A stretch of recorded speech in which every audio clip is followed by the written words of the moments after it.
of the Astronomical Observatory, Travis Marlowe. Hi, Travis. Hi, thanks for having me. Yeah, good to see you again. It's good to see you. And really, what great timing to have you here, because August is a very active month in the world of observatories, isn't it? Yeah, absolutely. Yeah, so we have starting on this weekend, towards like the 9th, towards the 8th, the Perseid meteor showers are going to start kicking up. And so the actual peak of that will be towards the 12th and the 13th. And then actually, we've got a couple of meteor showers coming up this year, so that one will kind of tell out. And then even in December, coming up just a couple of months after that, there's the Geminids, which is really cool as well. So knowing that a meteor shower is coming, it's not like weather forecasting. There's not people that are saying, oh, it looks like we've got the patterns in place for, this is something that just happens like clockwork every year. Yeah, so it's really interesting. So what's happening isn't that the meteors are falling into Earth, it's that Earth is running into the meteors. And so basically comets, they come through and they orbit through the sun, around the sun, and as they do that, they cut through Earth's orbit and they leave all of this dust behind. And then through the year, we come through and we catch that dust. And so we get every time the same part of the orbit, so the same time of the year, every year we get that same meteor shower. And so that's why we're kind of able to predict them so well, is because we know where they're located at. Same time next year. Same time next year. And the atmosphere, how things are on Earth, depend on how well we'll be able to see what's in outer space. Yeah. So unfortunately, with everything astronomy, the event will always be weather dependent, right? If the sky is covered in clouds or the atmosphere is very turbulent that day, it's going to be hard to see a lot. So yeah, it's always weather dependent. In this atmosphere, we've got smoke. How is that affecting whatever you're able to see during this month?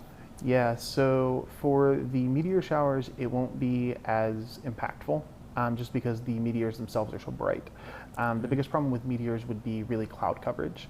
Thankfully, they're not dim, small objects, so we're not really pulling them into the telescope. It's something that you would just kind of stand outside and look for. The smog does have effect in astronomy. Just the other night, we were open on Saturday, and we were having issues with pulling in deep space objects. So we were trying to look at a couple star clusters, and the star clusters were, we were having a hard time getting them to actually resolve in the scope because of all the smog. And so we ended up actually having to kind of wait it out a little bit until it got a little bit darker and it cleared up just a little to start pulling those objects in. So it definitely has effects. We've got a couple of events coming up. We've got a presentation this Saturday? Yeah, yes. This Saturday. Wow, yeah. Yes, this Saturday, a meteor shower hour presentation. So this will not be, will it be at the observatory? So it will be adjacent. So it won't actually be held inside the AO. It's going to be in James McDivitt, which is the science building. Okay. On campus. And so this is going to be like inside of a classroom. So this event, thankfully, like the actual presentation itself, is not dependent on the weather. It is completely inside. We're going to be talking about everything you could possibly want to know about a meteor, like how they happen, what they are, what causes meteor showers, all that sort of fun stuff. And then we'll be doing like kind of a fun craft at the end. And then if the weather is clear enough at the end, just as icing on the cake, we'll go out to the AO for observing. Now you call it the AO for short? Yeah, so AO standing for Astronomical Observatory. It's a couple of big words. Yeah, you get tired of saying it after a while. Now are you like a physicist? What's your... Yeah, so I have a Bachelor's of Science from Middle Tennessee State University in physics with a concentration in astronomy. So it's kind of like a pseudo astrophysics degree in a sense. It's amazing. We have this right here in Jackson. It is, yeah. It's an amazing facility, and it's crazy because not only is it in Jackson and attached to the the community college, it's literally one of the best telescopes in the area. I mean, the level of complexity and the quality of the equipment is just phenomenal. And so it's hard to find that level of equipment anywhere, let alone here, which is really cool. Yeah, it's amazing. In addition to the shower hour, it's shower hour. All right, kids, get ready for bed. It's shower hour. There is a meteor shower viewing party next Wednesday. Yeah, so following the presentation, we decided to do stay open for an extra hour on our normal public viewing nights next Wednesday to try to catch extra meteors. And so The peak is technically during the 12th, but the moon kind of comes up pretty full that night at a really inconvenient time. So we decided to kind of postpone a day where the meteor shower is still very active, but the moon sets or comes up off the horizon much later. And so to keep the skies dark to help see it. So. All right, let's take a look at some of the photos. What is this? Oh yeah, so we took this just the other day. So this is the dumbbell. You took this? Yeah, your thing? With the observatory. So this is an image taken by the observatory using the 6200 attached. So it's a one-shot color camera. This is the M27 or the Dumbbell Nebula. It's a planetary nebula, so these are really cool. This is something that we tend to show a lot of in the observatory because they're usually very bright objects, as you can see. This is 2 hours of data stacked. Oh, so this is a time lapse. Yeah, so what it is we basically take a bunch of, this is 1 minute frame. So we take a 1 minute frame and we do that over and over and over again. And the reason we do that is as you take your frames, you're always gonna get some random noise in the background. And so if you take a whole bunch of them and then you stack them and kind of average it out, the noise disappears, but all the signals, so the things that are actually there, become amplified. And so you get this really nice signal to noise, right? Which lets you be able to see more detail. And the actual object is cool because this is what happens when sun-like stars die. So when a G-class star or a sun-like star comes to the end of its life, it's taking hydrogen in the core and it's shoving it together into helium, and that helium kind of builds up in the core and eventually cools the star off to the point that gravity starts to win. There's not enough pressure pushing out anymore to stabilize the star. And so when pressure starts to win and slams the star together, you actually get enough pressure to start fusing the helium that's in the core. And so you get a ton of heat all of a sudden. And so the star starts to expand, and the expansion rate is actually stronger than the gravitational force of the star, like the actual mass of the star. And so what happens is it doesn't explode, it doesn't do anything really all that radical, it just balloons up and then drifts apart. And then you get the leftover core, which is actually the white dot that's in the middle of that image from earlier. And it just kind of sits there. It's not doing fusion anymore, so it's not like an active star. So you can see the little white dot in the very center there as the leftover core of the star, and then all of those colors for the nebula are actually the leftover atmosphere. And you would see this live with your naked eye? Yeah, so you can see this with the telescope. Now there is a difference, right? You won't see it just like this. So something you have to take into account is this is 60 seconds of light taken in at a time, like an exposure, and your eye isn't able to do that, right? So you are getting a much dimmer image that is a little less detailed. And so through the telescope, normally these kind of look a little fuzzy. Sometimes you can see a little bit of color. You won't see like the detail like this. It won't be this zoomed in, but you can definitely see it through the telescope, absolutely. All right, so if all else fails and there's cloud cover and smoke, you will probably at least get to see the moon at an event.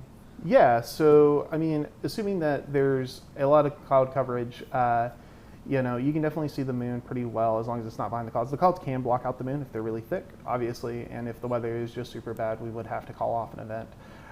But yeah, no, the moon is usually there. It's a very bright object. It's very easy to see. And it's kind of an interesting fact about the moon. You'll see in this image where the moon it's a waxing gibbous, but kind of like first quarter where it's not fully full, right? There's the line there of darkness. And what you'll notice is you actually want to take pictures of the moon or observe the moon through a telescope, not when it's full, ideally when it is like this, because at the dark line where you kind of meet the dark half of the moon that's unilluminated and the illuminated half, you get more details in the craters. It's too bright. Yeah, it's too bright, exactly. Yeah.